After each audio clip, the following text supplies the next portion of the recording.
Okay, so Black Adam has a big ending, a major cameo, and lots of things that set up the future of the DCEU. Throughout this video, we're going to be going through the plot, Easter eggs, explaining the characters, and also our thoughts on the film. I just want to get straight into it, and in case you missed the channel name, there will be heavy spoilers from here on out. If you enjoy the video, please rock bottom that thumbs up button, and make sure you subscribe, you f***ing jabroni. Without the way, thanks for clicking this, thank you very much. Now let's get into Black Adam. These powers are not a gift, but a curse. Okay, so if you're just coming out of the film, then the first thing you probably want to see us talk about is the return of Superman. Henry Cavill has been shrouding as Supes, and after years of wondering whether he's in the role or not, it seems like he's back. He's f***ing back! Now let's talk about the scene first before we go over what it means. The film ends with Black Adam being told that he's unable to leave his kingdom in Kahndaq. In the DC universe, this is the birthplace of Black Adam, and the movie recaptures its architecture perfectly, even down to the statues. We learn that Teth Adam started off as a slave there, and that he mined minerals for the evil King Acton. This is a villain from the comics who was changed up for the film, and in the source material, he's more along the lines of Metamorpho. Here though, Teth Adam's beginnings tie more on with Sabak, and initially he's a slave who's forced to mine minerals that will help make his crown. This is known as Eternium, which I thought was a mobile game anyway. It's revealed that Adam's son was originally granted powers by the wizards that too would give Billy Batson his thousands of years later. When Adam's wife was killed, his son transferred his abilities into his father, but sadly the king's assassins were waiting and they killed him just after this. We learn that Teth Adam, can I just call him Black Adam? Right, yeah. We learn that Black Adam actually killed a council of wizards, and that's why Shazam just has the one in it. Similar to Billy, Adam's powers are activated and deactivated by saying the word Shazam. In the Injustice comic book, he does this at one point, and it turns him into a withered old man, which I was hoping they'd do in the movie. Sadly they don't, and when he's depowered, he just appears like 12 stone instead of The Rock, eh? Now the guy is pretty built, to be fair, even for the quote-unquote skinny version. Now in the film, Adam destroyed most of the kingdom, and this happened when he was raging against the Ancient King. That's why he wrestles back and forth over being a hero, as he knows deep down that he has this darker side to him. I'm not peaceful. Nor do I surrender. Here we go.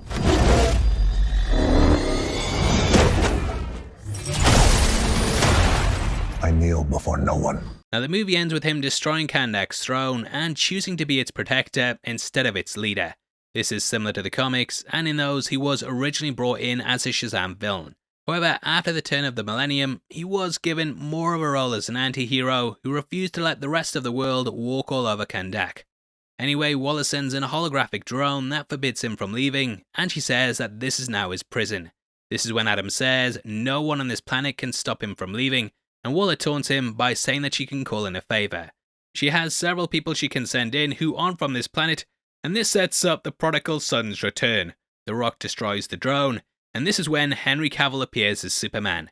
We can see him looking slightly more geared towards his classic comic book look, as well as the Christopher Reeve incarnation that was a staple of most of our childhoods. His suit is brightened up, with the yellow especially standing out on the ace, and he now has a curl in his hair. The John Williams score is also accompanying him instead of the Hans Zimmer one. And oh no, not again, not again! Anyway, the two sharing the screen together is a big thing, and apparently getting Cavill back was so down to the wire that this scene wasn't actually shot up until September.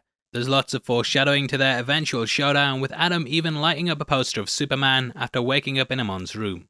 Now this scene very much echoes the ending of Man of Steel, with the boot now being on the other foot. In that, Kal-El smashed a drone like it was the like button and told the government that they would never control him, even though he was there to help. Black Adam's motivations could really go either way, and Supes rightly says that he's making the world very nervous. This is similar to Supes himself, with the government being unsure over whether to trust the hero or not. Now in the case of Superman, it was more straightforward, with him clearly being a good guy. Black Adam on the other hand is a completely different entity, and tying back to Injustice, something similar happened in the comics. In that, Superman decided to become an oppressive dictator after the death of Lois and his unborn child at the hands of the Joker. He and his regime traveled to Kahndaq to stop Black Adam after missiles hit the location from outside evil forces. Black Adam was furious they'd been attacked, and he wanted to strike back and make the world pay for what they'd done. This pit the two against each other, and we got the aforementioned scene. Black Adam at one point remarks that Superman's regime is based on his rule of Kandak, though I don't think we'll see Adam as a dictator in the movies. Instead, I think they could bring in the missile plotline with it potentially being fired from the US. Now this could be the classic versus type movie where it's revealed that there's a true villain behind it all who's manipulating everything. This would follow the classic versus formula, and it's something we've seen in Batman v Superman and Godzilla vs Kong. However, with Batman v Superman already being pretty close, I'm not sure they'd do that. The reason I'm bringing it up though is because Dwayne Johnson recently confirmed with Cinema Blend that he absolutely plans to bring Black Adam vs Superman to the screen. When probed on if it would happen, he said, "Absolutely. That's the whole point of this, man." Bit of crap impersonation there, but regarding fighting Superman on the big screen, Johnson then said, "I've been waiting for someone to step up and address fans and say, 'Hey, we hear you.' So finally, after many months turned into many years, we ended up what we ended up at. And the whole goal and intention now is to this new era, new time, now let's build out." A Superman fighting him could be the plot of the next Black Adam movie, but first we have confirmation that Man of Steel 2 is now in development. The original was first released all the way back in 2013, and after numerous appearances alongside other characters, I'm glad we're finally getting a solo Superman movie. Warner Brothers announced this earlier in the week, and they clearly did it to hype up Black Adam. The best way to market a movie is to hype up the next one so it feels must-see, and you can totally see why they made it crystal clear that the Man of Steel will be back to Man of Steel the scene again. Anyway, this could potentially be the Black Adam vs movie itself, and Henry Cavill vs The Rock would be a massive selling point to get people in seats.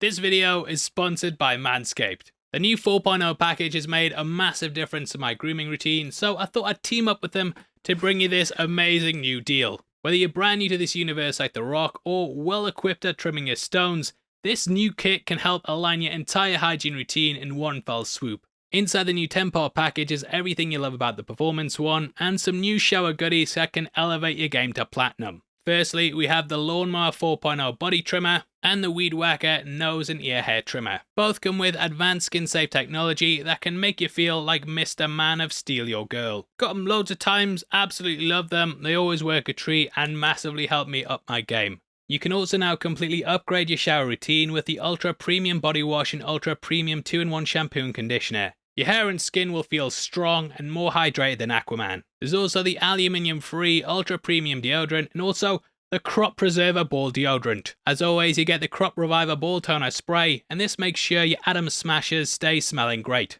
On top of this, Manscaped have also thrown in 2 free gifts. This includes the Manscaped Boxers and also the Shed Travel Bag that I've carried with me wherever I go. Anytime I go away, this has got the whole kit in it. So go to manscaped.com and get 20% off and free shipping with the code HEAVYSpoilers. That's 20% off with free shipping at manscaped.com when you enter the code HEAVYSpoilers at checkout. Manscaped help you clear out the leaves this fresh fall, and it's time for your tree trunk to shine. My haircut game isn't on point right now, looking like Quiff Richards, but huge thank you to Manscaped for making sure everything else is locked down. Thanks. Now, Black Adam and Superman have fought off against each other several times in the comics before. CBR have done a big list on this if you want to check them all out. I thought I'd keep things simple on the video and just focus on the main one that I think they'll adapt. Now, this happens in Action Comics 831, and it involves the pair duking it out in Metropolis. We discover in it that Lex Luthor is pulling the strings and that he'd hired Black Adam to bring Psycho Pirate in. Turns out that Luthor had also hired Psycho Pirate too, but he'd gone rogue and started using his powers to trick people into ending their own lives. Superman had been investigating this, and this is what leads to the main conflict. Superman thinks that Adam is working with Pirate, and the pair end up duking it out against each other. Now, I think they might end up bringing in the missile plot we talked about before, and then Adam would travel out the US in order to investigate things. You might believe Supes is involved with it, which would make sense, as we see he's now working alongside Waller in this scene. I have no idea why he's with her, as she's pretty bad, but it's something they could explore in an upcoming film. There's also the possibility that he himself is keeping an eye on Adam, and this is why he wants to have an intriguing word. Intriguing it is. Instead of working with Waller, he could be there to simply see how he reacts to her, and then try and broker peace with Adam to avoid a planetary war. There is some potential subtext to the scene with him talking about how nervous Adam is making the planet, and potentially he is his own agent for the Justice League that just wants to come in now he knows he's not working with Task Force X. The Suicide Squad is someone that the Justice League would steer clear of, so yeah, that's just another way that I interpreted the scene. Who's on the team? I didn't bring a passport. You don't need passports. You're the Justice Society. There's a war going on outside we ain't safe from. Black Adam. We're here to negotiate your peaceful surrender. Now as for the movie itself, there are some big characters in it. Firstly is Sabak, who, like Adam, was introduced as a Shazam villain. In the comics, we've seen several people take up the role, with Timothy Carnes and Ishmael Gregor. In the movie, it's a ladder, with us learning that he's the descendant of Acton. Similar to Shazam, his powers come to fruition when he says his name, so you very much have a mirror in that.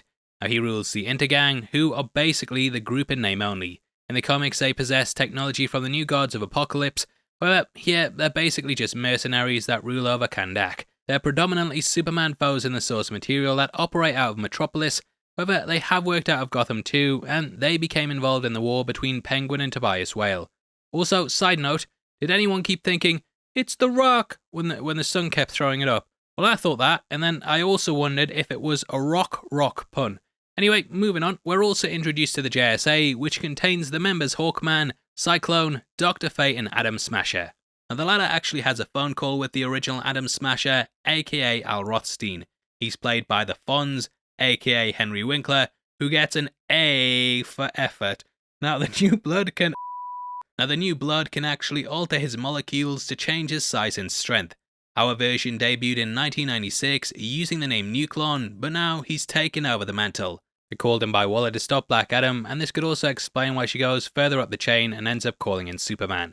Dr. Fate also has visions that tell of Hawkman's death, but in the end, he chooses to sacrifice himself in order to save his friend. He's such a cool character that constantly uses magic, and his abilities were ripped right out of the comics and Injustice fighting game. He's one of the oldest comic book characters of all time, and Fate was introduced all the way back in 1940 in the book More Fun Comics 55. Kent Nelson worked as an archaeologist, and during an expedition, he discovered the Tomb of Naboo, which instilled in him incredible abilities. As we see in the film, he and his helmet have a special bond, James Bond, and he's considered a sorcerer that's a very strange doctor who can fly, teleport, travel through dimensions, turn invisible, and so on and so forth. Similar to Dr. Fate, Hawkman was also introduced in the 1940s during Flash Comics issue 1. There's been several origin stories for the character, and like Fate, he's been retconned many times over the decades. Originally he took the name Carter Hall, and he was also an archaeologist who was revealed to be the reincarnation of the ancient priest Khufu. I don't know why I said it like that now. In the 1970s, they updated Hawkman's origin story and made him Carter Hall, who was an alien cop that travelled to Earth and then gained the name Carter Hall. Hawkgirl sadly doesn't appear in the movie, but hopefully going forward we can get an appearance by her. The last character that's part of the JSA is Cyclone, who is the newest member in terms of comic continuity. She showed up in 2007 and came forward as Red Tornado's granddaughter. As a teen, she was kidnapped and injected with nanobites, which then gave her the power to control air particles in the wind. There's also Adriana and her son, who somewhat act as a mirror of the wife and child that Adam lost thousands of years ago. We also get a cameo from Harcourt, who you'll likely know from the Suicide Squad and Peacemaker. This all ties in with the Task Force X base that Adam ends up going to after depowering himself. Either way, they end up all working together to take down Sabak, which leads to Adam ripping him apart. Though Adam was wanted by Waller, the good he does in the end somewhat helps to right his record, but that doesn't mean she's gonna let him get a free pass over the world. He chooses not to be a king after we get clear imagery from the comics, and instead he's gonna become Kandak's champion. That closes off the movie and the main points in it, and I hope you enjoy the extra bits of info and my thoughts on where I think things will be going. The world needed a hero.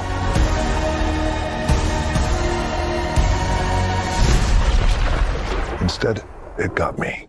So the main question is, did the hierarchy of power in the DC universe finally change? Well, I think it came pretty close, and though the movie isn't perfect, it's still a fun ride that I enjoyed. You can probably watch the trailer and work out the entire plot because it didn't really reinvent the wheel. However, what elevates this movie is its cast, action, themes, and the story of an anti-hero.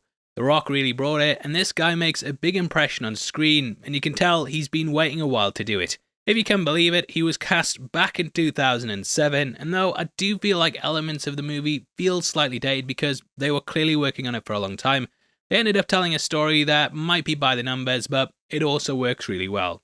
Now, due to the movie being in production for so long, there are some things here that clearly take from other superhero movies. There's nods to the X-Men, Adam Smash's mask appears similar to Deadpool's, and obviously he has them and stuff too. Then you've got Dr. Fate, who, though created before Strange, has moves here that are clearly inspired by how he is in Infinity War. Saying that though, Fate is one of the standouts in the film. I love what they did with him. It's even possible that they knew these Marvel comparisons would be made, which is why they removed that shot from the trailer with the two jets that was similar to Iron Man. The music changes to more modern songs also made some action scenes jarring, and honestly, with how good the score was, I was surprised that they leaned into the songs that they ended up choosing.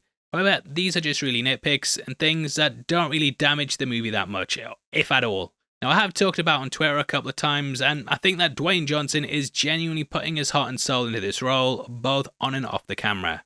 Even my Nana texted me the other day asking about him, and if he's Nana approved, then he's Kevin Spoilers approved. I think he's massive in stature, and is the kind of person that should be in a role like this due to the almost gladiatorial level that he brings to it.